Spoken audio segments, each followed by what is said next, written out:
mo kí onílé mo kálejò mo kí ọkùnrin bẹ́ẹ̀ ni mo kí obìnrin mo kí gbogbo ẹ̀yin olólùfẹ́ mi káàkiri ayé gbogbo ojú tó ń wò mí yìí mo mà kí yín mo kí yín kú ilé mo kí yín kú jókòó mo kí yín kú kalẹ̀ ẹ wá bá mi ránṣẹ́ sálára o ẹ ránṣẹ́ sájèrò ẹ ké sọ̀rọ̀ gún àga wípé ètò bàbá gbàgede ìmọ̀ tá a pè ní Yorùbá Nation Now ó mà ti gbòde gan ẹ bá wa ránṣẹ́ sí gbogbo aráalé o ẹ fi nǹkan lédìí àbí kẹ́ ẹ wá nǹkan fìdílé ká jọ jẹ ìgbádùn ètò tòní mo dúpẹ́ lọ́dọ̀ Olódùmarè ọba tó dá mi, ọba lónìí ọba lánàá ọba lọ́jọ́ gbogbo. Òun náà ló tún ṣọ́ mi tó tún ṣọ́ mi dòní. Ó ní máa wí kẹ́yìn ó máa gbọ́, ó ní máa sọ kó máa yé yín, ó ní máa rí kí n sì máa fetí mi gbọ́ràn. Elédùà, mo dúpẹ́ lọ́wọ́ rẹ̀.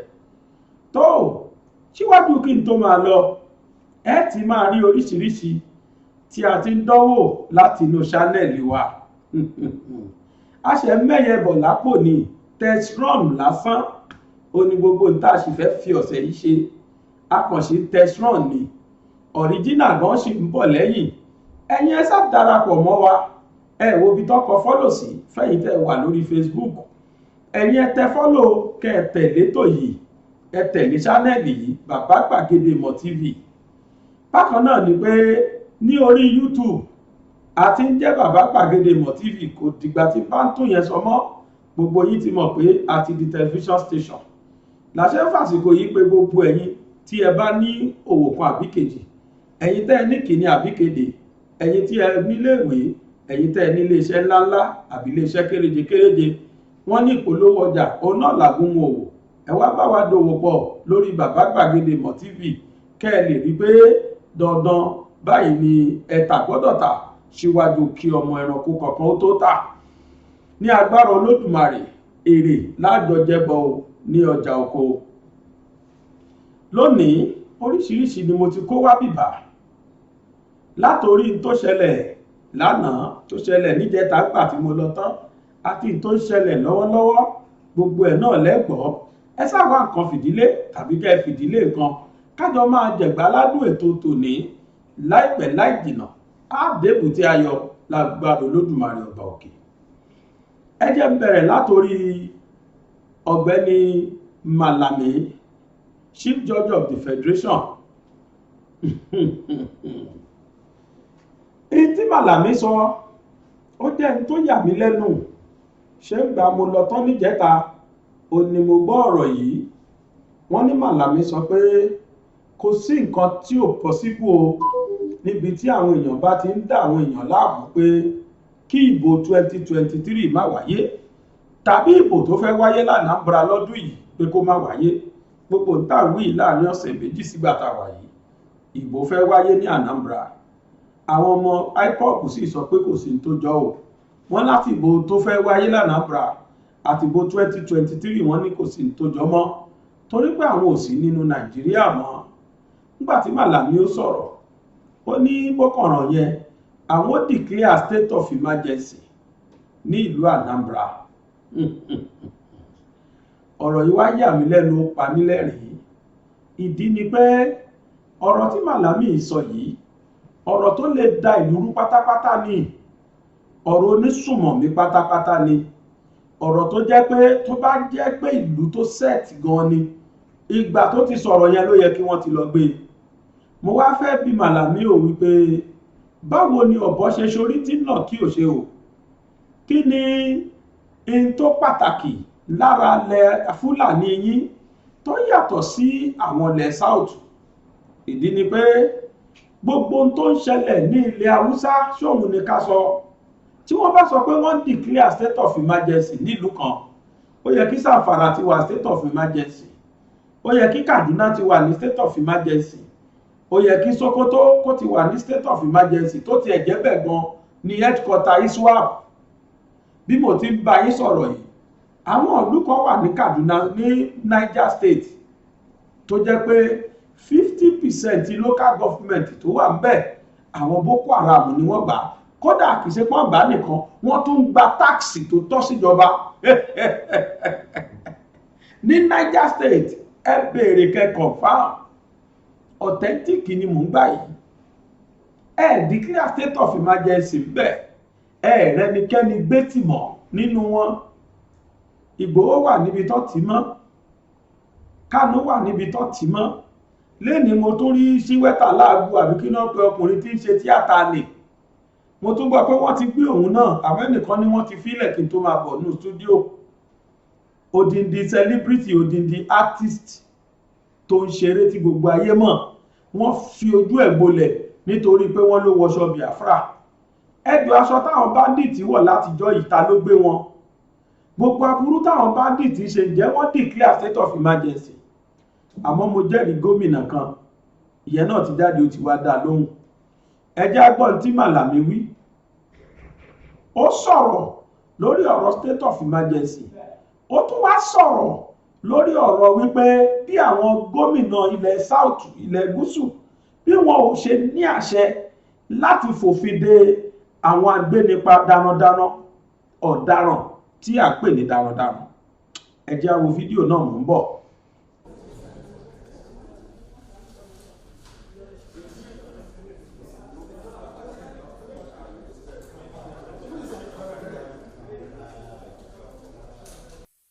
When our national security is attacked and the sanctity of our constitutionally guaranteed democracy is threatened, no possibility is ruled out.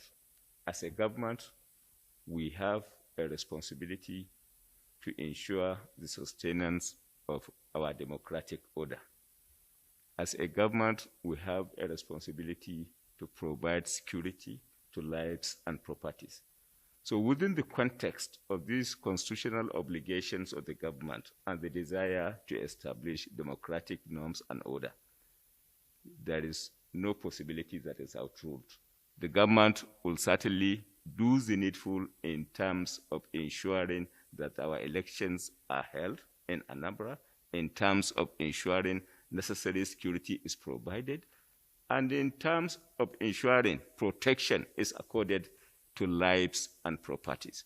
So what I'm saying in essence, no possibility is outruled by government in terms of ensuring the sanctity of our democratic order, in terms of ensuring that our elections in Anambra holds, and you cannot out all possibilities, inclusive of the possibility of declaration of state of emergency, where it is established in essence that there is failure on the part of the state government to ensure the sanctity of security of lives, properties, and democratic order. So our position as a government is if these elections are going to hold and necessary security in terms of democratic order must certainly prevail for the purpose of this election. So we are resolved to have the election. The elections are going to hold and no possibilities are ruled out in terms of ensuring the provision of security for the purpose of the conduct of the election as far as Anambra is concerned. On the issue of farmers-herders clashes, no position was taken by the office of the Attorney General outside the scope of the constitutional provisions. The position of the office of the Attorney General is about freedom and liberty of movement, among others. And what the office of the Attorney General has simply succeeded in doing is making reference to relevant constitutional provisions and establish a position that each and every Nigerian is entitled to freedom of movement simpliciter. So the issue is whether that freedom of movement is constitutionally guaranteed or is not. And my answer to it is the freedom of movement is indeed constitutionally guaranteed. Now, on the issue of update relating to the $200 million being pursued in the United States of America, parties are engaging. There are multiple parties associated with it in view of the fact that the assets being pursued had indeed passed through multiple jurisdictions, UK and US among others. So we have indeed opened up discussions, and as it is now, mutual agreements are being discussed and negotiated upon.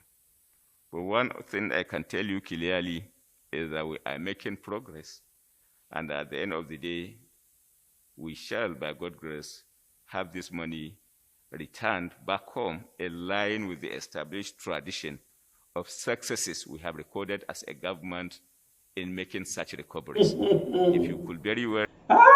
ẹ káàbọ̀ padà ṣe gbọ́ Màlàmí ó ní lẹ́gà ohun táwọn governors ṣe yẹn nípa pé wọ́n ní kí Fúlàní má dẹran jẹ mọ́, ó ní kò sí lábẹ́ òfin, ṣùgbọ́n ìgbésẹ̀ táwọn fẹ́ gbé nípa pé kán gbé wọn lọ kóòtù á wà lábẹ́ òfin. ìtẹ́mi dẹ̀ gbọ́ tipẹ́tipẹ́ ni pé gọ́fúnà ló ní ilẹ̀ stéètì kọ̀ọ̀kan, àwọn ni wọ́n lè pàṣẹ ta ló máa bá wọn gbé stéètì àwọn àbí ta ni ò ní bá wọn gbé. kò jọ mí lójú o, torí àwọn nǹkan tó sọ yìí gọ́fúnà ìlú yẹn gangan, gọ́fúnà Anambra gangan ti kó sí lẹ́nu. bẹ́ẹ̀ ni Willie Obiano ó lọ yọjú sí Buhari láìpẹ́ yìí, ó sì ti kó sí lẹ́nu, kódà ó lóun fẹjọ́ Malami sùn Buhari. ẹ wá jẹ́ káwo kí ni wọ́n fẹ́ ṣe sí i. èmi expect pé kó jáde kó wá apologize. ìwọ̀sí táwọn ẹni yìí fi ń lọ̀ wá rèé, ìwọ̀sí tí wọ́n fi ń lọ̀ wá nìyí, wọ́n rí wa bí arìndìn. àníṣe ni mo fọlọ́ múra, rírí tí àwọn náà ti rí wa, wọ́n rí wa bíi pé ẹrú la jẹ́ sáwọn. ó ní wọ́n ṣe ń claim gbogbo gbà pé àwọn ní population, àwọn ní population. ta ni wọ́n? population wo? population ọmọ àlùmọ́jìrì tí wọ́n fọkàn sí àti population àwọn Fúlàní tí wọ́n fẹ́ kó wọlé láti ìlú mi, ó ní wọ́n ní tó ń gbọ́kànlé o. Willie Obiano ẹ̀jẹ̀ agbọ́n tóun náà sọ, torí òun náà tákù ẹ̀, ó lóun ti fi ẹjọ́ ẹ̀sùn Mr. President. mò ń bọ̀, ẹ̀jẹ̀ agbọ́.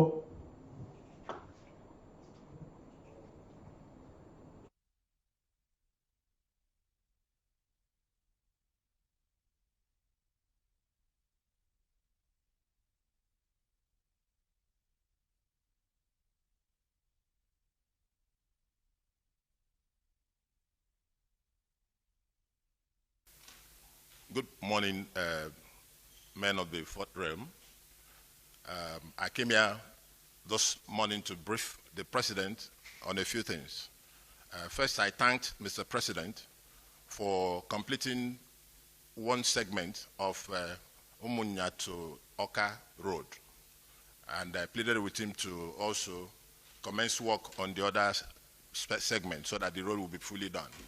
You know, I also thanked him for making Anambra an oil-producing state with 15 wells. You know, commended him for the support he's given to my administration all these years. You know, as you guys know, by March 17, it will be all over, and I would have finished my second term. You know, I also commended Mr. President for his forthrightness and the continuous support with respect to things on election. You know,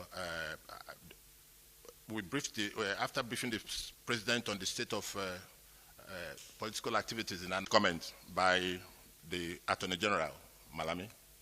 Very, very unfortunate. I also reported that to the President, you know, and this is not in the books for the President because he knows that Anambra has been the safest state in Nigeria for 7 years plus. These invaders from outside Anambra State, from the neighboring towns, you know, we are going to deal with them. We're already working, you know, so there's nothing, even to contemplate state of emergency, unfortunate. Look at what is happening in the north. They kill dozens every day. Because less than 15 people were killed in Anambra in 2 weeks, is that a reason for somebody to call for a state of emergency? That's a very unfortunate comment by Malami. I will call him to express a reservation on those kinds of comments. He shouldn't try that. You know, Anambra is doing well. And don't forget that Malami is on the national campaign committee for the APC candidate. So if that's their strategy, then they failed already. Come to the ballot box, Anambra will win and win hands down. Sorry, APGA will win and win hands down. You know, so they are trying to see how they can destabilize us. No, APC has no root in Anambra. There's nothing to call APC in Anambra. Anambra is APGA. We're doing well already. Part of the reasons why I came here is to brief some security agencies, you know, on effort I've made and to solicit some support in some other areas. The Army, the Navy, the police in particular, you know. So the President also noted and will give further directives, you know. So we are getting more boots on ground, more equipments, We're getting more equipment, more boots on ground, and I believe in less than 2 weeks, all these things will be over. We'll overwhelm and conquer all these miscreants that came from our other states. I have reported him to Mr. President, and I will call him to apologize. That was Willie Obiano, Governor Anambra State. Ni wọ́n sọ̀rọ̀ lórí ìwọ̀sí tí Malami tó fi lọ ìlú wọn. Èmi tí ẹ kọ́kọ́ fẹ́ béèrè ìbéèrè kan náà. Ẹ jọ̀ọ́ ṣé bí chief judge ni wọ́n mọ Anthony General ni wọ́n mọ Malami sí? Ṣó ti di chief security officer ni?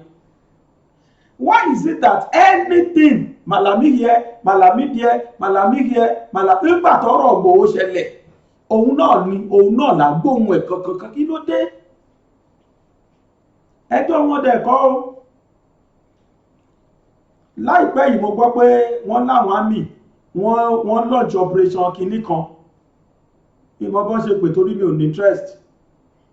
Wọ́n launch ẹ̀ sí south west, wọ́n launch ẹ̀ sí south east, wọ́n launch ẹ̀ sí south south, wọ́n launch ẹ̀ sí north central. Wọ́n fi àwọn northern political zones tó kù wọ́n fi wọ́n sílẹ̀. Nínú 6 geopolitical zones ta ní, the most trouble area core north ni. Àwọn north south àbí kí náà jẹ́ àti north west wọ́n yẹn, wọ́n fi àwọn yẹn sílẹ̀, north east and north west wọ́n fi wọ́n sílẹ̀. Wọ́n launch operation kìíní kan yẹn bẹ̀.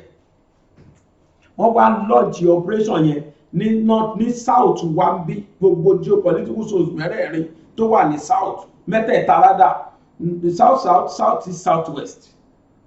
Wọ́n tún wá lọ launch ẹ̀ ní north central, àwọn middle belt. The core north tó jẹ́ trouble water gangan, wọ́n fi àwọn yẹn sílẹ̀ káwọn máa ti gbèsè ayé lọ. What are we trying to do? What are we trying to show the people of the south? Kò sí nǹkan tó ń ṣòfò wa ju pé àníṣe àwọn superior jù wá lọ. That's what they are trying to do. Kò sí nǹkan tó ń ṣe wọ́n jù yẹn lọ. Wọ́n á jí owó lọ́tún, wọ́n á jí owó lọ́sì, wọ́n á jẹ́ epo ń bí, wọ́n á jẹ́ epo lọ́hùn. Àwọn kan ṣo yìí náà ni. Àwọn kan ṣo yìí ló jẹ́ pé ò gbọ́dọ̀ sọ̀rọ̀. Mo fi Ọlọ́run búra, gbogbo wọn ni wọ́n mọ̀ nípa àwọn Boko Haram àtàwọn bandits. Wọ́n mọ̀ má ṣe nǹkan kan sọ̀rọ̀ wọn ni. Ẹ̀mọ̀dún tí wọ́n ti ń pe landlord Àbújá pé kó proscribe àwọn Fúlàní yìí wípé kó pè wọ́n terrorist group. Bókànràn yẹn in tí wọ́n sọ fún wa ni wípé àwọn máa sọ gbogbo àwọn tó agitate fún Yorùbá nation àtàwọn tó ṣe IPOB, àwọn máa proscribe, wọ́n máa sọ wọ́n di terrorist group. Tí anything bá ti ṣẹlẹ̀ ní southern part, kíákíá wọ́n ti sáré react. Tí 10 million times irú ẹ̀dá ìṣẹ̀lẹ̀ ní north, wọ́n gbójú sọ́run torí pé ajá mọ́mọ́ tiẹ̀ fún lọ́mú, ó mọ́mọ́ tèkùrù, ó mọ̀ kí mọ́lẹ̀. Ní tó dùn mí ni pé àwọn àgbààgbà ilẹ̀ Yorùbá kan that still fails to see the truth, that still refuse to face the truth. Àwọn àgbààgbà Yorùbá yìí iná lẹ̀ ń fi sórí èrùlé sùn, iná lẹ̀ ń fi sí orí òrùlé sùn. Ìyẹn sọ Wike sọ ọ̀rọ̀ kan, bí ilé sọ how far true it is, but ojú ọlọ́rọ̀ gangan wọ́n ní ẹnìkan kì í ṣojú ẹlẹ́sẹ̀ mẹ́sàn-án kà. Ìyẹn sọ Wike ṣojú ẹlẹ́sẹ̀ mẹ́sàn-án kà. Àwọn tí wọ́n ní kí wọ́n ṣe ààbò ìlú, ṣebí nípa àwọn gangan ni wọ́n wá jẹ́ leader àwọn tí wọ́n ń jí wa lépo bù. Àwọn tí wọ́n fi ṣe security fún àwọn tí wọ́n ń jí àgbá epo bù. Ẹ̀yin ni kẹ́ máa ṣọ́ wọn o, ẹ̀yin ni kẹ́ máa mú wọn. ẹni tó jẹ́ commandant wọn gangan aṣóhun náà tiẹ̀ tó wá ní àwọn bọ́dì ó tún láwọn boys tí wọ́n ń jẹ́po bù fún. ìyẹn sọ Wike came out directly and he attacked the man. ó dárúkọ ẹ̀ ó dẹ̀ sọ fún àwọn ẹmẹ̀wà ẹ̀ pé nǹkan báyìí lẹ́ni yìí ṣe tó bá jẹ́rọ́ ni ó yẹ kó ti attack yẹn sọ Wike padà. This is the country tower. ìlú tó jẹ́ pé ṣe là ń yá owó lọ ṣe bọ́jẹ̀tì ni. epo wa lọ́fẹ̀ẹ́ làwọn àmì ń bù àwọn àmì tó jẹ́ nọ́ọ̀tì. ìyẹn sọ Wike ẹ̀jẹ̀ agbọ́n tó wí láti lè fi kọ́rọ̀ mi lẹ́yìn pé mi ò pa irọ́. If such thing could be happening in this country, what else? ẹjọ́ ta ló save? ẹni tó yẹ kó mú olè tó jó nǹkan la bá nídìí olè jíjà. ẹni tó yẹ kó síkíọ̀lù tó jẹ́ kó léèlú ló ń jà. bẹ́ẹ̀ wá ní bọ́rọ̀ ti dàdí. ìyẹn la wá ń kígbe pẹ̀lú òrọ̀rùn. ìyẹn là ń kígbe iye tí dọ́là wọ́ọ̀tì. ìyẹn là ń kígbe iye tá ìra oúnjẹ. Yorùbá níbílẹ̀ yóò wọ̀ mọ́ wọ́n lọ́lọ́ míì tuntun àwọn èèyàn tó ń bẹ níbẹ̀ ni ó pìwàdà. Ṣọ̀ún Ògúnlọlá ló sọ bẹ́ẹ̀ níjọ́ kìíní àná. ṣé gbà táwọn onílẹ̀ dẹ̀ sọ pé lẹ̀ àwọn máa fún wọn wá tí Yorùbá ní àfikà wà yọ kúrò ń bẹ̀ bó kàn rán kí ẹyẹ kìnìún kó ṣàkápò ẹkùn ẹ jẹ́ kó ṣọdẹ wọn lọ́tọ̀ọ̀tọ̀ tẹ́yìn tó sọ pé dandan àfikàn mórí wá kán fọ̀rùn lẹ̀ ìyẹn sọ Wike pẹ̀jẹ́ agbọ́n tó wí kò ń bọ̀. The GOC has his own team now doing oil bunkering for him. Because he wants to be chief of army staff. If you give that kind of person chief of army staff, what kind of security would we have in this country? The security are also part of the oil bunkering. Nobody can hide it. He accused the GOC of the 6th Division of compromising security in Rivers State through illegal actions. He cannot be removed here because they know the role he's playing for them. Sabotaging our security architecture. We'll have security meeting, he will release it to criminals. And Chief of Army Staff will leave the man here because he's playing their role. How would the security of this state be with such a man there as GOC? He will compromise our security architecture. And we are fighting every day, making sure that we reduce crime to the barest minimum. But you send us somebody who will going to sabotage the whole security architecture of the state. Governor Wike wondered what the Joint Task Force Operation Delta Safe would do when they encountered the illegal oil bunkering team of the GOC. When you see his own task force are doing oil bunkering for him, what will he do? Will he arrest them? Will he arrest them? So he has his own team that making money for him. That's why he feels comfortable that nobody can. May God save Nigeria. ṣé Yorùbá bọ̀ wọ́n ní ẹni máa parọ́ ló máa sọ pé ẹlẹ́rìí òun wà lálákejì inú ẹ̀jẹ̀ wọn ló wà. wọ́n ti rí i pé natural resources wa they've seen this as their birthright. wọ́n ti sọ di pé ẹbí àwọn ló ní ní tó bá wọn àwọn làwọn lè fi ṣe bí bàbá ṣe ń jalè lọ́mọ ń jà ẹni bá ti wà nípò inú wọn ó di dandan kó jí owó kó ó di dandan kó balẹ̀ jẹ́. ọmọ eléégún wa ọmọ ẹlẹ́ran wa wá ń jẹ eégún. Yorùbá dẹni tí ò lẹ́nu ọ̀rọ̀ mọ́ gbogbo ẹ̀yin àgbààgbà lẹ̀ Yorùbá ojú gbà mí ti fún yín o ojú gbà mí ti fún yín ẹ máa bá mi fi ọkàn bá ètò yìí bọ̀ máa fi nǹkan kan hàn yín máa sì fi fídíò kan hàn yín wájú. mo sunkún ojú mi lóhun ràn mí iṣẹ́ nígbà tí mo wo fídíò yẹn torí pé mo wo ibi tí àwọn Awólọ́wọ̀ bá ayé dé lánàá mo wo ibi táwọn àgbà tèmi ń bá ayé yẹn lọ ọ̀rọ̀ yẹn yàtọ̀tọ̀ síra wọn ibi tá a báyé dé lẹ́nìí tá a dẹ̀ wà nípò àṣẹ tá a wà nípò àgbà látòrí vice president ní Yorùbá ti wà àwa ni vice president, àwa ni speaker house of representatives, àìmọye senators la ní, Yorùbá wà governors ilẹ̀ Yorùbá lórí bó ṣe rí. Ìyà jẹ ọmọ Yorùbá káàkiri. Ṣé ẹ rántí Abdulrasheed Maina? Ó lè jọ́ kìíní àná tó gbé owó pension àwọn police tí wọ́n sọ pé ṣe bargaining play fún.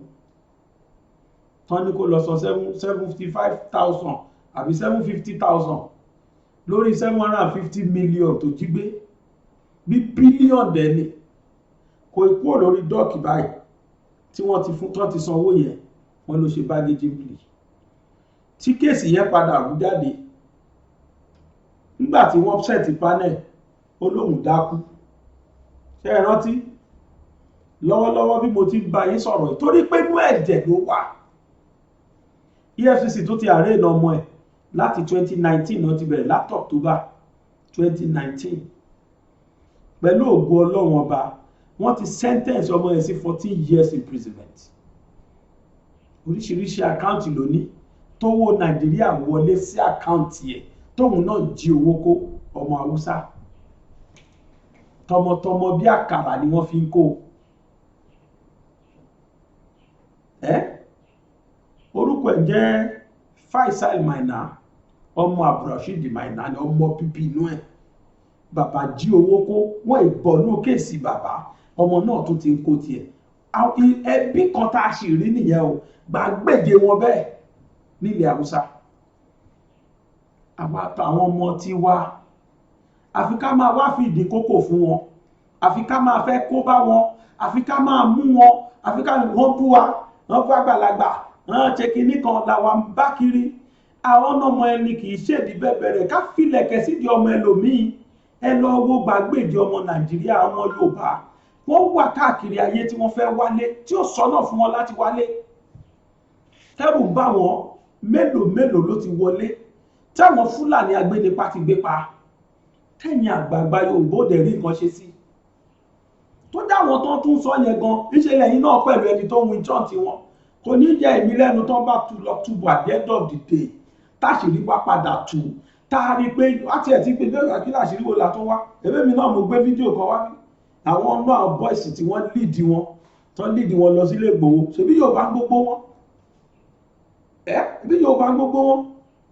Ọba kan báyìí ọba kan òkè ọ̀run, mi ò ní dárúkọ ọba kankan. Èmi wọ́n sọ pé ó mọ̀ ń pa ẹ̀. Bọ́ ló mọ̀ ń pa ẹ̀.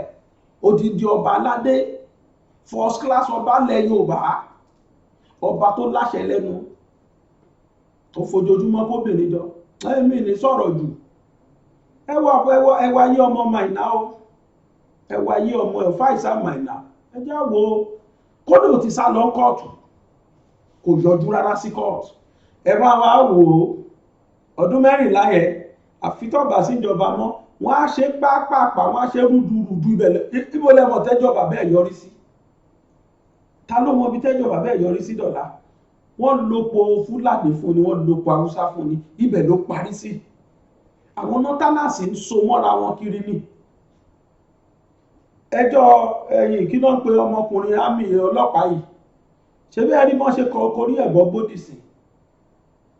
Abba Kyari tó bá jẹ́ Yorùbá ni, ó dá èmi lójú pé wọ́n ti gbé dá Amẹ́ríkà yìí. Kódà Yorùbá ẹgbẹ́ ẹ̀, àwọn àgbàgbálẹ̀ Yorùbá náà máa tákù ẹ̀. Àwọn fọwọ́ bò lórí ní same Malami yìí ló jáde ló ń kóòtù òfin oríṣiríṣi báwọn ò ṣe lè gbé lọ sílẹ̀ sí Amẹ́ríkà. Maina kò sẹ́ni tó mọ ibi tán bọ̀rọ̀ èdè dọ̀la. Ọmọ ẹ̀ tún rèé o, ẹ̀já wà sírí ọmọ tó tú, ò ń bọ̀. Arraigned by the Economic and Financial Crimes Commission on October 25, 2019, Faisal, son of the former chairman of the defunct Pension Reform Task Force SEAM, Abdulrasheed Maina, is standing trial on charges of money laundering. In his ruling, the presiding judge of the Federal High Court, Abuja, Justice Okun Abang, said the 21-year-old operated a fictitious bank account with a commercial bank. Hence, he should have been aware of the inflows into the account, which the Economic and Financial Crimes Commission claimed included proceeds of an unlawful act of corruption by his father, Abdul Rashid. He was sentenced in absentia, bagging 5 years on each of the first and third counts and 14 years for the second count. The terms will run concurrently. Justice Abang also directed that if the defendant is found in any part of the country, he should be committed to a correctional center, and if found outside the country, the federal government will legally extradite him to face his sentence. His counsel spoke to journalists on the next line of action and also wondered why the court did not ask for the whereabouts of his client. We will look at the judgments, then we'll decide which way to go from there. But of course, we are saddened by the fact that our client's whereabouts, as we speak, up to now is still unknown. We are thought the court would have at least taken an inquiry into his disappearance. The police reported that they had him in custody, then all of a sudden he disappeared. We had felt that the court should have asked what happened to him if they said they had him in custody. But whatever it is, the court has delivered its judgment. We will do the needful. But you can't sentence because the person you convicted is not before the court. The question we might even want to ask is, how are we sure the young man in question is even still alive? So you see, these are questions that we will also have to answer, and as soon as we answer them, then we'll take the next line of action. The EFCC had earlier told the court that it got intelligence report that Faisal had escaped to the United States of America after he jumped bail and stopped showing up in court. Oh! Cháwa náà rí in tó dá mi lójú ni wípé ṣé ẹ rí pé mo sọ ẹ rí ọmọkùnrin yẹn wọ́n ní kó sá lọ ni ẹ rí pé kò ní yọjú Fúlàní ò dẹ̀ ní rí wọn ò ní ṣe anything sí tíjọba yìí máa fi tán kò dẹ̀ sí mímì tó fẹ́ mí ṣebí Nàìjíríà mímì kan báyìí ò lè mí bójá wà ní á wà ọmọ yẹn jáde Yorùbá gan ni ó tiẹ̀ tì sẹ́nu kòókò àìmọye tá a ti tì bẹ́ẹ̀ àìmọye ọmọ tiwa tá a ti rán níṣẹ́ dé torutoru Abíọ́lá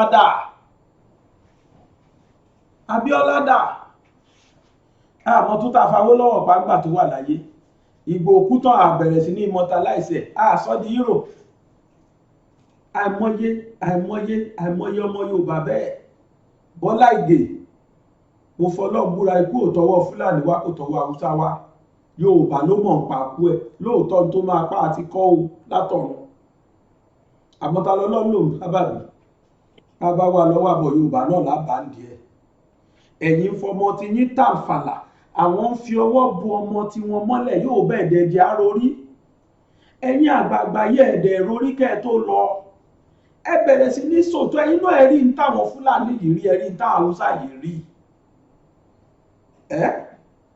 ẹ̀rí ń táwọn Haúsá yìí rí ẹ̀kọ́ déètì ẹni sílẹ̀ tí mo sọ yìí ẹ̀rí pé mo sọ tí wọ́n bá rí ọmọ yẹn tọ́mọ yẹn bá yọjú wọ́n ti parí ọ̀rọ̀ ẹ̀ nìkan tó ní kó yọjú ẹ̀rí wọ́n lè mọ̀ọ́mọ̀ ṣojú ayé kí wọ́n gbé lọ sẹ́wọ̀n kan fi hàn gbogbo ayé gbọ́ bá máa tójọ́ mélòó ẹ̀ ní gbọ́ kankan mọ́ wọ́n ti yọ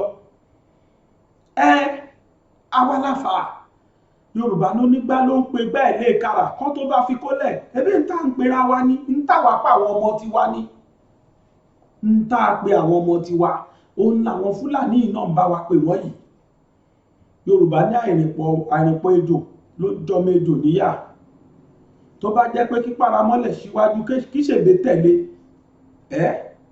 kóríṣiríṣi àwọn ejò tẹ̀léra wọn kójò la tó dó lórí ejò náà wá máa wọ́ bọ̀ bàbá bọ́dẹ̀ wo ló tó dó tọmọ ejò àmọ́ nígbà tẹ́nìkan ń lùlù kówó tẹ́nìkan ń lùlù kótò kí la máa wá wí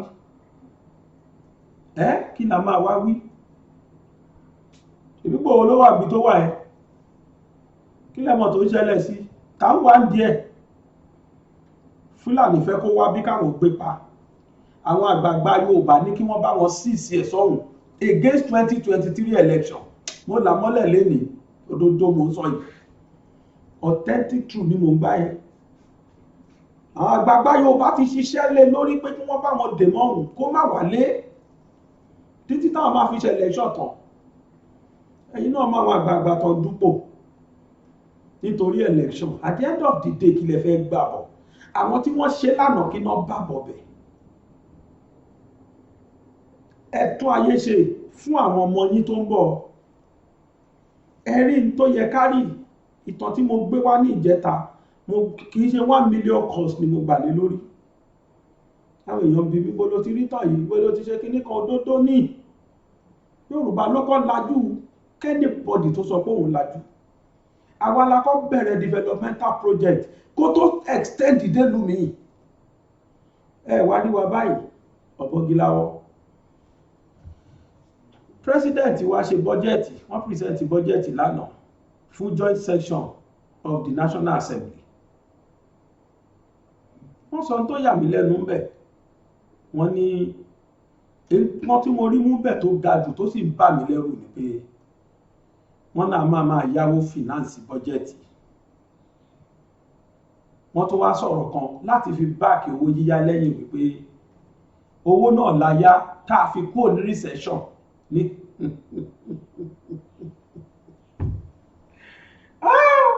Ọlọ́run ẹlẹ́dàá o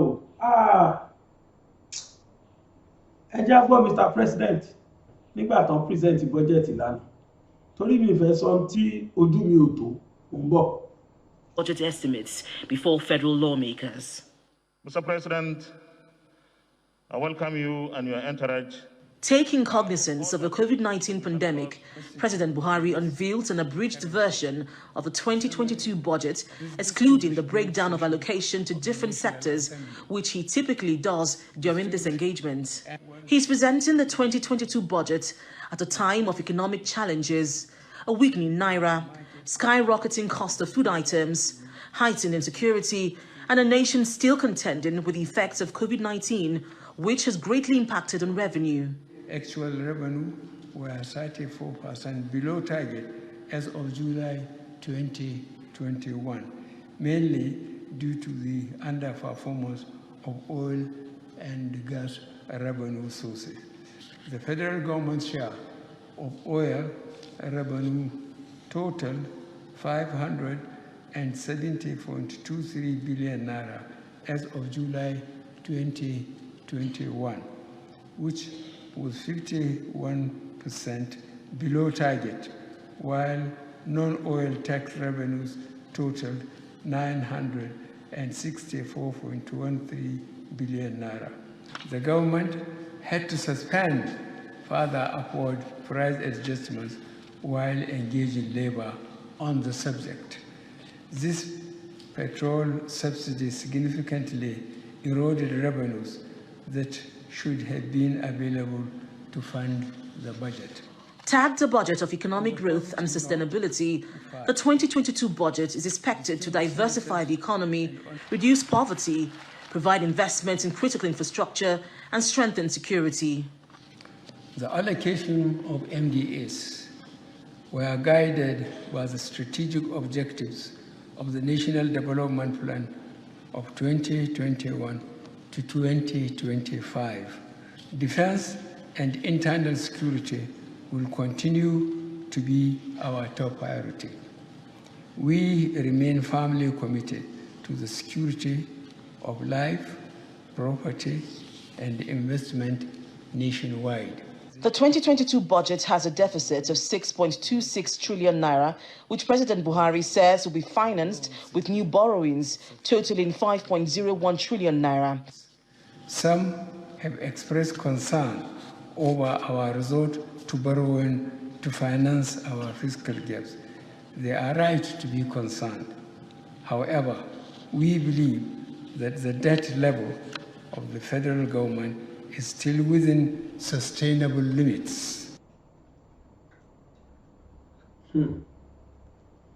tó bọ́jẹ̀tì tí olórí wa President Buhari bọ́jẹ̀tì tí wọ́n present lánàá òun náà ni gbogbo wa wò yìí àwọn ọ̀jọ̀gbọ́n kan wá sọ̀rọ̀ nípa ẹ̀ wọ́n analyse ẹ̀ pé orí ejò orí ọká la fi ń wọmú nílùú yìí lórí ọ̀rọ̀ bọ́jẹ̀tì mi rò pa mọye tí dọ́là dà wáyé gbogbo oúnjẹ pátápátá kò sí àfi ráìsì nìkan ló jẹ́ pé òun sì dúró ní price tó wà gbogbo nǹkan tó kù ló ti kán pátápátá kódà gààrí wọn gààrí tí mẹ̀kúnnù tó ń jẹ ó tún wọn pure water àná ni mò ń gbọ́ pọ́n ní pure water ẹyọ kan ti di 30 naira mò ń gbọ́ lánàá ní o èmi ò tí ì rà mi ò rà mú o ṣùgbọ́n mò ń gbọ́ wọn ló ti di 30 naira ẹyọ kan búrẹ́dì tá à ń rà tẹ́lẹ̀ ní 70 naira ó ti di 180 naira nísìn and yet we continue borrowing we continue devalue our currency and yet we say dandan we must stay as one. Some people say compulsory they must continue ruling us. Some people say compulsory they must take us as their slaves. Àwọn ọ̀jọ̀gbọ́n sọ̀rọ̀ lórí bọ́jẹ́tì láàrin ìṣẹ́jú péréte torí mo fẹ́ ká pè wọlé ká bá mi dá sí láàrin ìṣẹ́jú péréte mo fẹ́ ká gbọ́ nǹkan tí wọ́n sọ lórí ọ̀rọ̀ bó ṣe possible kí bọ́jẹ́tì yìí ṣe ṣe bó ṣe dáa kí wọ́n yáwó kán tún fi finance ò ń bọ̀ náà ẹ jẹ́ àgbọ̀ tán wí. If we can fund it, but unfortunately it doesn't appear that we can fund it. Even from the presidential speech, it's only about 7.11 trillion that is covered in actual sources, oil revenue, non-oil revenue, and independent revenue. The other about 3 trillion, which will make it up to the over 10 trillion you are discussing in terms of accrued revenue that will accrue, the source from where it will come is not clearly stated in what the president has so far disclosed to the public. So maybe by the time the Minister of Finance tomorrow breaks down the budget, we may get a clearer picture. But for now, what is presented is quite ambitious, but the sources of funding are not clear. Even the projected deficit of about 6-point-something trillion and that we are going to borrow another more than 5 trillion is a very precarious position. Because as of today, we officially told we are owing 35 trillion. But that's not true, because the $10 billion ways and means that should come from that came from the central bank to the federal government has not been factored in. So if you factor that in, we are discussing about 45 trillion, plus the last 2 trillion that was approved by the National Assembly, all totaling about 47 trillion, and we are still discussing of borrowing more than 5 trillion again. So in essence, I don't think that the managers of the economy are thinking through what exactly they are doing, because this will take tens of decades for us to get back to the normal position where we were as at the time we had the zero debt template as cleared by Obasanjo in 2006. So I don't see how this budget. Wọ́n táwọn analysis àwọn tí wọ́n analyse yẹn ṣe gbọ́n tán wí tó bí ó rí bẹ́ẹ̀ bí ó rí bẹ́ẹ̀ ó yá kọkùnrin tàtọ̀rìn kóbìnrin tàtọ̀rìn káwé ni tí ó lómi lẹ́yìn ẹsẹ̀ jùlọ wọn lọ níbi tí ìlú tó níyàn lára dé níbi tí wọ́n ní ọmọ Yorùbá lára dé ayé ìgbà kan láìpẹ́ yìí ni mo gbọ́ pípọ́ láwọn kan wọ́n mọ́ táyà aeroplane tèmi mo gbé sórí brain mi mo wo bó ṣe lè possible pẹ̀lú mímí náà ti ṣe wọ plane mo rò pé ṣó possible ṣá ṣùgbọ́n mo gbọ́ tọ́lẹ́nìkan di táyà plane kò sínú gbòdé kò ló bọ́lẹ̀ from there tó sá lọ lóyìnbó mi mọ̀ bó yóò tọ́ ni ṣùgbọ́n tí mo fojú ara mi rí ó pa mí lẹ́kún kẹ́ ẹ lè mọ bó tí wọ́n bá wa Yorùbá dé o níbi tí ara ní ọmọ Yorùbá dé lénìí ẹ wò jẹta mo sọ fún wa níjẹta pé Yorùbá ló ní gbogbo developmental project bí mo sì ṣe ń sọ̀rọ̀ yìí kásà ní Yorùbá lọ́lọ́run lò láti máa fi bọ́lẹ̀ Nàìjíríà torí pé a ní kíní ìlọ́wọ́ àwa ni ọmọ ẹlẹ́ran tá à ń jẹ egungun àwa Yorùbá ni ọmọ aláṣọ tá à ń wọ àkísà àwa Yorùbá ni ọmọ tí bàbá ẹ̀ kọ́lé táwa wá ń yálé gbé tá à ń gbélé àlàpà àbí ńgbà tá a bá lágbára tí ò sẹ́ni tó fẹ́ gbà wálẹ̀ tó sì jẹ́ tó bá máa lóun fẹ́ gbà wálẹ̀ níṣẹ́ làwọn àgbààgbà wa máa dìde mọ́ nítorí owó kọ́bẹ́ tó ń gbà nítorí àjẹbánu tí wọ́n rí.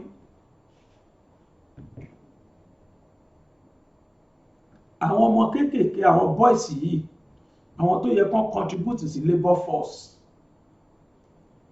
wọ́n rò pin débi wípé abẹ́ ṣíìpù tó ń gbé nǹkan lọ ìlú òyìnbó ibẹ̀ làwọn ọmọ ìlọ sápamọ́ sí o láti Ìlàjẹ ni wọ́n ti wá Ìlàjẹ ẹsẹ̀ odò ṣóńdó state kọ́yìn àbíkìtì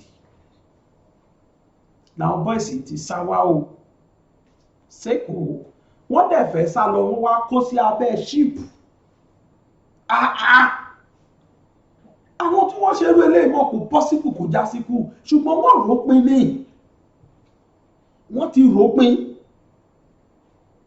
wọ́n wò pé bókọ̀ ọ̀rọ̀ ìyà táwọn ń jẹ tó le tó yìí ẹ̀yìn kó dá káwọn máa lọ nílùú tó lọ́ba tó níjòyè ní àwa ọmọ tó jẹ́ pàwà gan la lọ́rọ̀ yìí lọ́wọ́ láyé ẹ̀dẹ̀ rọmọ Fúlàní kò ṣerú ẹ̀ ṣé bọ́mọ kan la fi hàn wáyìí níbi tí ìdẹ̀kùn dé bá dé bàbá jí owó kóhun náà jí kọ́ ẹ mọ́yé gbàgbéje wọn bẹ́ẹ̀ tí wọ́n láǹfààní sówó tí wọ́n ń kó lówó táwa ń ṣiṣẹ́ ńlẹ̀ nílẹ̀ Yorùbá lówó tí wọ́n ń pa jáde lọ́dọ̀ tiwa àwọn ọmọ wa rèé o àwọn ọmọ Yorùbá rèé wọ́n sá pamọ́ sábẹ́ ṣíìpù pé kó tiẹ̀ gbá wọn dókè òkun káwọn sá lọ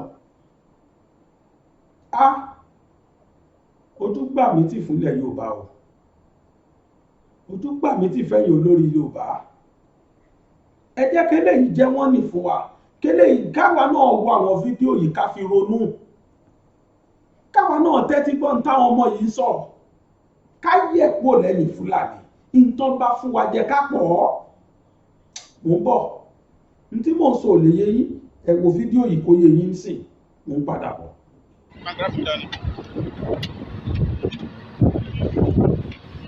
Sí,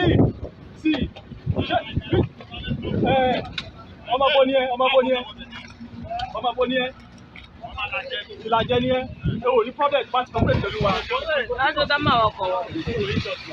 sí bros ọmọ bọ̀ yóò carry boat na no be go. o ní problem iye àyè ní problem wáyé.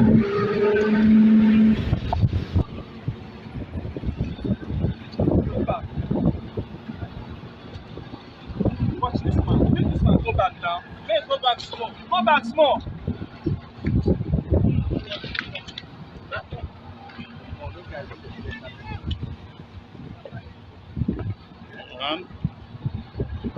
I said this guy is so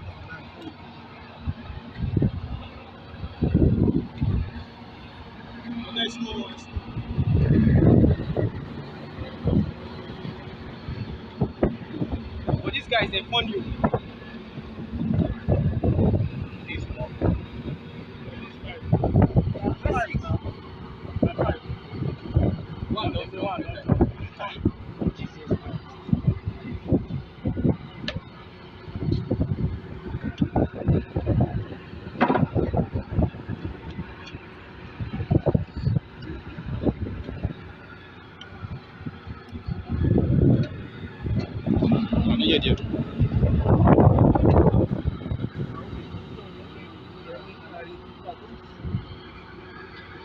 They know how the big enter. So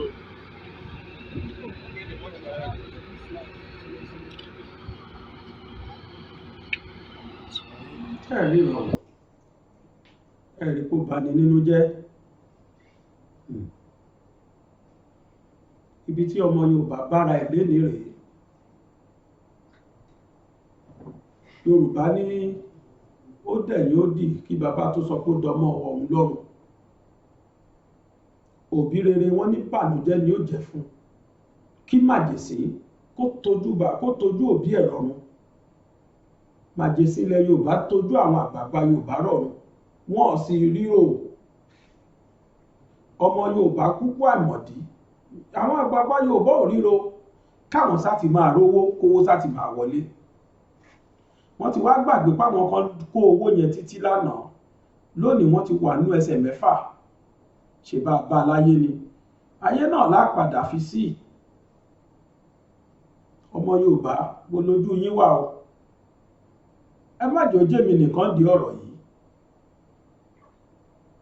fóònù ti sílẹ̀ o ẹ bá mi dá sí ẹ̀yin àgbààgbà Yorùbá ẹ̀yin ọmọdé Yorùbá àtẹ̀yin ọ̀jọ̀gbọ́n tẹ́ ń wò mí wọ́n yẹ ẹjẹ́ àjọ dá sí ẹ kú ti mọ fóònù nọ́mbà tẹ́ ń pè fóònù nọ́mbà òun lẹ́ ń wò lójú amóhùnmáwòrán yìí 090 0907 948 5035 0907 948 5035 ó lẹ̀ ń wò lójú amóhùnmáwòrán yìí ẹ lè pè mí sórí WhatsApp ẹ dẹ̀ lè pè mí sórí phone call gangan kò sí tẹ́ pè mí sínú méjèèjì tí mi ò ní gbé ó yá o ẹ pè kájọ fọ̀rọ̀ jómi toro ọ̀rọ̀ mo ń retí kọ́ọ̀lù yín ní pápápá.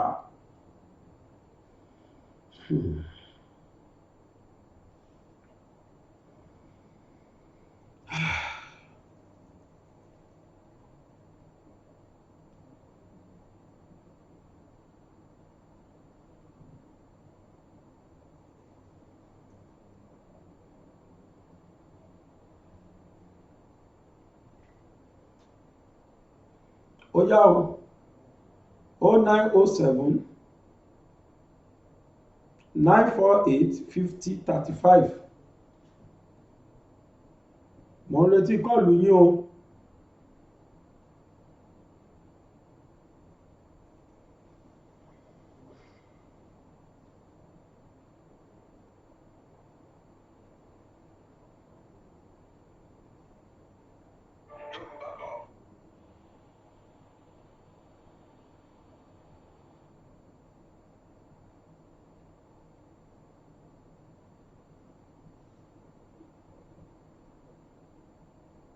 tó tí ó bá sẹ́ni tó ṣetán láti pè wọlé èmi mo ti tan fóònù lẹ̀ o ó wù mí kẹ́ ẹ pè wọlé kájọ fọ̀rọ̀ jomi toru ọ̀rọ̀ àwọn tá a là kalẹ̀ yìí ó wù mí kájọ sọ nípa ẹ̀ nígbà tá a retí pé ẹ jẹ́ tó fàsìkò yìí máa rán wa létí pé ní agbára Ọlọ́run a ti di online TV pátápátá báyìí television station àsìkò sì wà fún yín àǹfààní ti sílẹ̀ fún gbogbo ẹni tó bá fẹ́ polówó ẹni tí ó bá fẹ́ ṣe polówó ọjà ẹni tó bá ní kéde ẹni tó bá ní kíni ẹ free o kọ́ọ̀lù kan ti wọlé o hello sa ẹra sa o ẹra sa o gbogbo ayé ló ń gbọ́ yín o sa àmì o àmì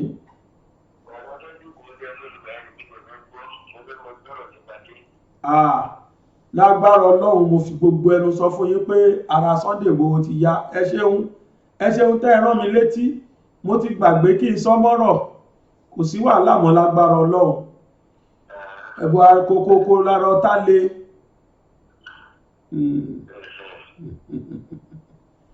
ẹ ṣeun yẹsà mo rò wọ́n ti parí ọ̀rọ̀ wọn ni o bàbá ẹ má bínú mi ò kọ́ ti yọ ọ̀fọ̀ mo rò pé ti parí ọ̀rọ̀ yín ni o ẹ lè tún pè padà o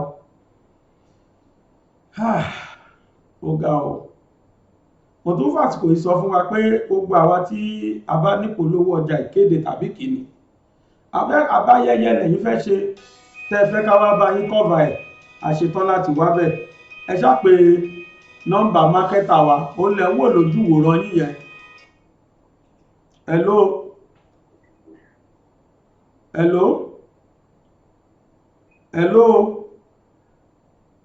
hello hello ẹ̀rọ sa o yẹ́sà láti bó Ìbàdàn kí ni só yí kí ni só mo ní kí ni só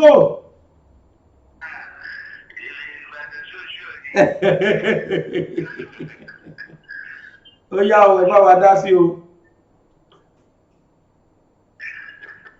ó yẹ bá wa dá sí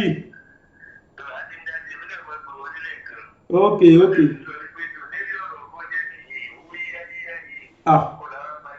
bá ti bára wa nú o àṣẹ yìí Ìbàdàn ẹni bá ti bára wa nú o bá ti rí nú o ẹ̀kọ́ rí pé èèyàn máa lọ́jọ́ kan làwọn òyìnbó pé dúró ìjọba ti fi ẹyáwó ẹyá dé ọlọ́pàá òdíje ó dà bẹ́ẹ̀ o ọlọ́pàá òdíje ó dà bẹ́ẹ̀ o àmì o ẹ ṣé o yes sir yes sir àmì o ẹ ṣé yes sir yes sir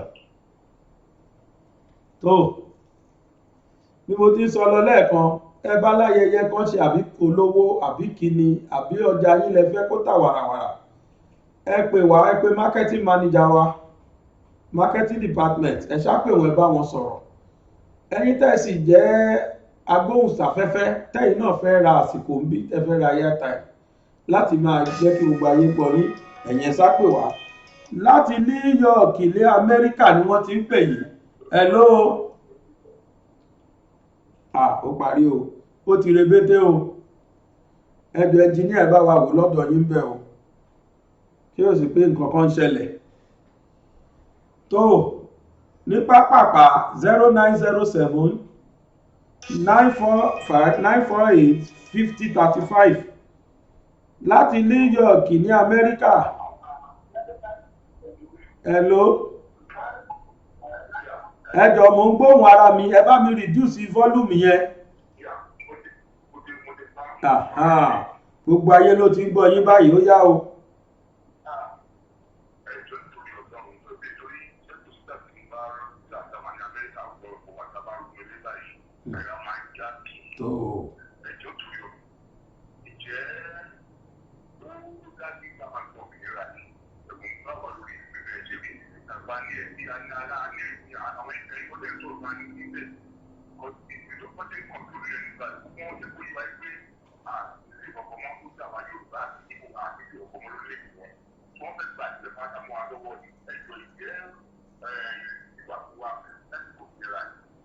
Ní agbára Ọlọ́run gbogbo iṣẹ́ oúnjẹ tọ́lọ́run ìrètí wà ẹ má jà sọ ìrètí nù ṣe pé bẹ́ẹ̀ máa ọmọ Ísírẹ́lì Ọlọ́run ló mú wọn kó lóko ẹrú òun ló rán Mósè sí wọn táwa mùsùlùmí pè ní Músá ó sì kó wọn kó lóko ẹrú gbà tó yá ẹ̀yin ẹ ṣáàjà nígbàgbọ́ ní Ọlọ́run ká sì máa ṣe bá a ṣe ń ṣe yìí ní agbára Ọlọ́run ọba Yorùbá ó kó lóko ẹrú ẹ ṣàfọkànbalẹ̀ ká sì máa bẹ lọ́hùn Bíbélì kan ní ká máa ṣọ́nà ká sì máa gbàdúrà torí kò sẹ́ni tó mọ ìgbà tàbí àkókò tọkọ ìyàwó lédè àbí bẹ́ẹ̀ kọ́ ẹ jẹ́ á máa ṣọ́nà ká sì máa gbàdúrà Ọlọ́run Elédùà ó gbàdúrà wa ẹ ṣé sáà tó bá kù ẹnìkan tó sì ń ro ohun tí bàbá yìí rò ẹ jẹ́ ká fi ọkàn balẹ̀ pé pẹ̀lú ògo Ọlọ́run no matter the intimidation ẹ̀tọ́ wa ni the only thing ni pé we should not be violent without it bàṣà ṣe ṣe iná ní ká máa ṣe.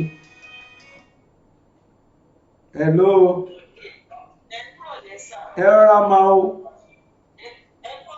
yes ma yes ẹ jẹ́ reduce volume yẹn mo ń gbóhùn ara mi lábẹ́lẹ̀.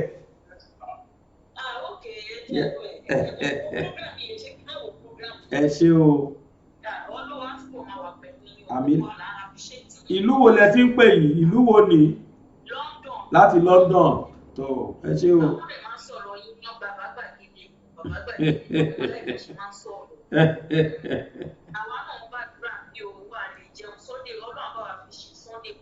Àmín o àmín àmín àmín àmín mà àmín o àmín àmín mà ẹ ṣé gan mà ẹ ṣé mo dúpẹ́ o ẹ ṣé o yes ma tó gbogbo ẹ̀yin tẹ́ lẹ́ ń gbádùn program mi èmi náà ń gbádùn yín torí tẹ̀yin ní orí tí ò jẹ́ kéjìká ò jábọ́ ẹ̀yin sì ní èjìká tí ò jẹ́ káṣọ ó rí bọ́ èmi náà ń gbádùn yín lágbára Ọlọ́run ẹ ṣé o ó yá o ká gbà pé bíi méjì sí ká tó máa kó gbá lọ lé lónìí ní ti pápápá. ẹ má jà sọ̀rọ̀ ìtinú o ọmọ Yorùbá, ẹ má jà sùn, ẹ sáàjà máa bẹ lọ́hùn.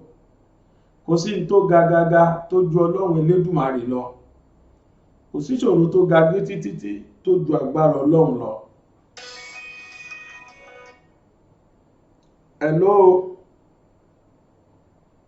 Hello sir. Ẹ̀rà sà ẹ dá sí láti ìlú wo sà? Láti London tó ó yá o.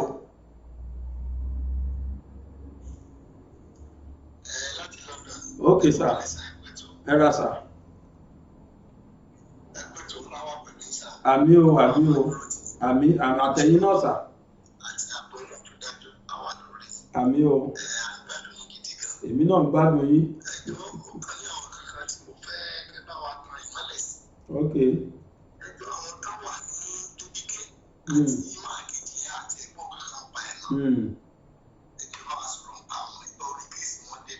Ọ̀dà.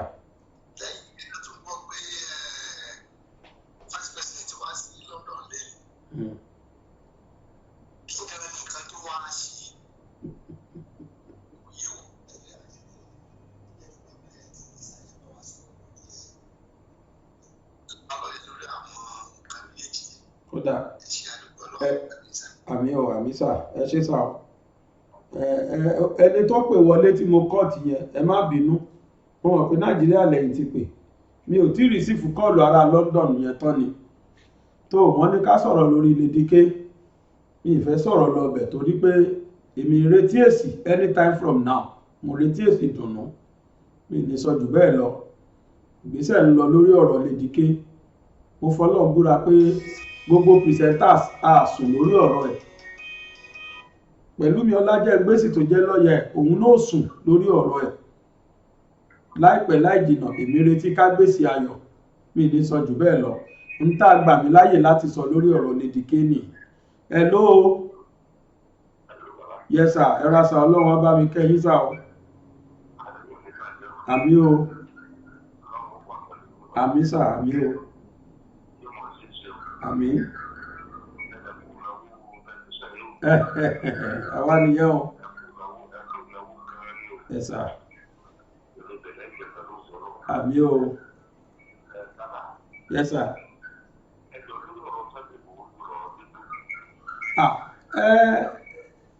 Lórí ọ̀rọ̀ ẹ̀ tí ara ẹ̀ tí ó yá, lágbára Ọlọ́run ara ti yá, ní agbára Ọlọ́run ara ti yá, kò sí àìsàn kankan mọ́. Ṣé wá rí lórí ọ̀rọ̀ kan rìlíìsì ẹ̀ yẹn, iṣẹ́ ń lọ, kì í ṣe gbogbo ọ̀rọ̀ la lè máa sọ lórí ètò, òun lèmi ò ṣe ń fẹ́ máa mẹ́nu bà bẹ̀, àmọ́ mo fi ń dá gbogbo ayé lójú pé iṣẹ́ ń lọ, mi ní sọ jù bẹ́ẹ̀ lọ. Ń tá gbà mí láyè láti sọ náà nìyẹn pé iṣẹ́ ń lọ. Yes sir. Yes sir. Yes sir. Àmì o. Ẹ ṣé sà o. Yes sir. Ẹ jẹ́ á gba ìpè méjì péré sí ká máa fi yẹn ṣe lọ lónìí. Ẹ lè pè wọlé lórí WhatsApp, ẹ dẹ̀ lè pè lórí kọ́ọ̀lù gangan, kò sí tẹ́lẹ̀ pè nínú méjèèjì. WhatsApp call the same number, phone number call the same number. Ẹ jẹ́ ká jọ fọ̀rọ̀ jomi tó rọrọ̀ láàrin bí ìṣẹ́jú méjì sí ìṣẹ́jú mẹ́ta péré ló kù. Ẹnjìníà mi ti ń ṣẹ́jú sí mi pé léyá ọdún mùsùlùmí ó yá o ní pápápá. Ẹ̀yin ọmọ Yorùbá àtàtà tẹ wà ń lo òyìnbó, ẹ jẹ́ máa fàsìkò yìí sọ fún yín wípé ẹ ṣáà jẹ́ ká máa bẹ lọ́run Elédùmarè. Láìpẹ́ láì jìnnà gbogbo ohun tó lè máa dẹ̀rọ̀ ní agbára Ọlọ́run. Ẹ̀yin ni kẹ́ ẹ má sọ̀rọ̀ ìtínú, ẹ̀yin ni kẹ́ ẹ má dákẹ́ àdúrà. Àwa tá a wà Nàìjíríà náà tá a jọmọ Yorùbá, ẹ má jà sọ̀rọ̀ ìtínú o, ká sì má dákẹ́ àdúrà. Nǹkan kan tẹ́mi ò ní bá yàn lọ́wọ́ sí, ó ní pé káwa náà máa wá gbébọn. Orí bíbẹ́ kọ́ lóògùn orí fífọ́. Sùúrù la fi tò ó. Ogun ọgbọ́n orí ni, kì í ṣógun ìjà, kì í ṣe ogun ọ̀bẹ kì í ṣe ogun ìbọn ogun ọgbọ́n orí náà lájà tá a fi gba ìjọba wa lágbára Ọlọ́run ẹ ṣáàjà ṣe sùúrù gbogbo tí ò tó ó máa tó ṣẹ́kù lágbára Olódùà ọba òkè tó bá jẹ́ pé kò sẹ́ni tó fẹ́ pè wọlé mọ́ ẹ jẹ́ máa fi lé ìdágbére kí n sì tún fàsìkò yìí pé gbogbo ẹ̀yin tẹ́ ń wò mí lórí YouTube ẹ wo ibi tí wọ́n kọ subscribe sí ẹ bá wa tẹ̀ tẹ́ ẹ bá ti tẹ̀ tẹ́lẹ̀ ẹ sì wo ibi tí wọ́n fi àmì agogo sí eléyìí ni wọ́n pè ní notification bell títí tá a ti bẹ̀rẹ̀ live program ẹ máa wò kedere ẹ ló kọlá.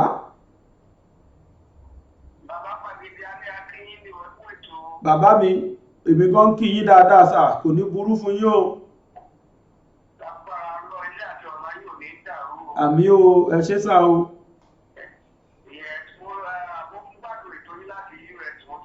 Wow. Ẹ ṣé gan sà.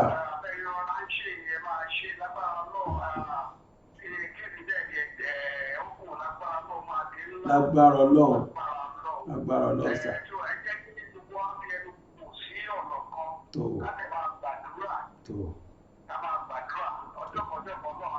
Lágbára Ọlọ́run lágbára Ọlọ́run ẹ ṣé gan sà yes sir ẹ ṣé o ẹ bá kí gbogbo US o tó níyànṣẹ́ ọlọ́kàṣe gbogbo ẹ̀yin tí ẹ bá wa fìfẹ́ jẹ tèmi gbogbo yín náà la kí o ìpè ẹ ṣeun ẹ̀yin tẹ́ darapọ̀ mọ́ wa lórí Facebook tó jẹ́ wò mí live ẹ̀yin náà ẹ wo ibi tí wọ́n kọ fọ́lò sí tẹ́ ẹ bá ti fọ́lò mi tẹ́lẹ̀ ẹ fọ́lò ètò yìí Gbàgede Ìmọ̀ with Aláwìyé Báyọ̀ lórí YouTube wa òun náà ni bàbá Gbàgede Ìmọ̀ TV ẹ ṣáàṣì fún kedere lẹ́ẹ̀máa rí wa wò ẹ tẹ subscribe kẹ́ ẹ darapọ̀ mọ́ wa kẹ́ ẹ sì tẹ notification bell torí gbogbo ìgbà tá a bá gbé tòmí jáde lẹ́sẹ̀kẹsẹ̀ lẹ́ẹ̀máa rí ẹ má wàá jẹ́ kó jẹ́ ètò tèmi nìkan lẹ́ẹ̀máa bá mi wo oríṣiríṣi ètò òun là ń gbé kalẹ̀ bí ìròyìn ló ẹ̀kúnrẹ́rẹ́ ó wà ń bẹ̀ ètò àárọ̀ yẹn cup of tea ni tí ò ṣe máa mú ní gbígbóná yàjòyàjò òun là ń gbé wá fún yín à ń pè eléyìí ní ojúmọ́ aláyọ̀ òun là ń pè é láàárọ̀ kùtùkùtù háì òun náà ni wọ́n ń ṣe ètò yìí ẹ máa bá wa wò ó àwọn news wa ń kọ́ àwọn ètò míì tẹ́ ẹ̀ tún sì máa wò ẹ má jẹ́ kó jẹ́ tèmi nìkan lẹ́ máa wò ẹ máa wo àwọn ètò tó kù náà ẹ̀yin náà lẹ kú ní ká dá tẹlifíṣàn lẹ̀ ẹ̀yin náà lẹ bá wa bẹ lọ́run tó fi bọ́ sí Ọlọ́run á sì máa gbàdúrà yín tó ẹ jẹ́ máa fi léyìí ṣe lọ a wà lórí Instagram náà o a wà lórí Instagram ẹ ṣáà lọ ṣáàṣì fún Gbàgede Ìmọ̀ _22 kedere báyìí lẹ́ẹ̀ máa rí mi wò ń bẹ̀ ẹ fọ́lọ̀ wa lórí Instagram náà kájọ kọ́mọ lùbọ́ lágbára Ọlọ́run ojú tẹ fi ń wò mí ò ní fọ́ etí tẹ sì fi ń gbọ́ mi ò ní di èmi ọmọ yín náà rí Aláwìyé Adébáyọ̀ Sàbúrì ọmọ bàbá tíṣà lábẹ́òkúta tí ẹ mọ̀ sí bàbá Gbàgede Ìmọ̀ náà ló ń fàsìkò yìí sọ fún wa pé láyọ̀ o.